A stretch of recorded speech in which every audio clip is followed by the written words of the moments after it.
It's time for another Out of Bounds Rewind with Bo Bounds on ESPN 105.9, The Zone. All right, let's go to the Golden Egg Thursday night. I'll ask you why Ole Miss, why Mississippi State. We'll start with Ole Miss. Walk us through how and why Ole Miss wins the game. Oh, boy. If they're able to, I think, effectively run the football and limit Mississippi State's possessions on offense.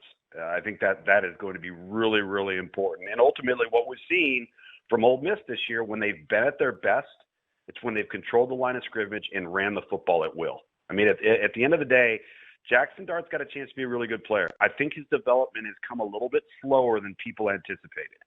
And so he's still prone to make that mistake. I don't think they want the bulk of the offense to be on his shoulders. That's critical, in my opinion, and you got to limit the offensive possessions for Mississippi State. All right. He is Tom Liginbill, national college football analyst with ESPN on the Out of Bounds show.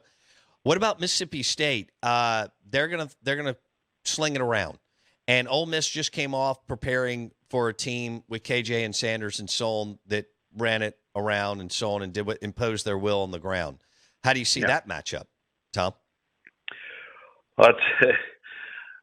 For Mississippi State, I think that I know the opponent wasn't a challenge last week, but it's also one of those games where you're playing a lot of guys and you're getting a little bit more depth status. I know it's at the end of the year, but it's still important so that when you go into a rivalry game and you're starting to rotate some guys through, you just got a guy an extra 35, 40 reps last week.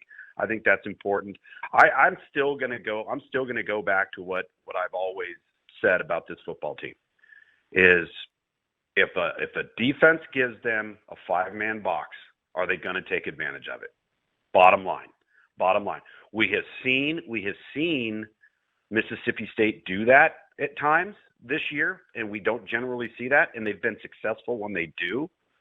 But this is one of those games where if Ole Miss can run it, Mississippi State's going to have to take advantage of every single possession. Yeah.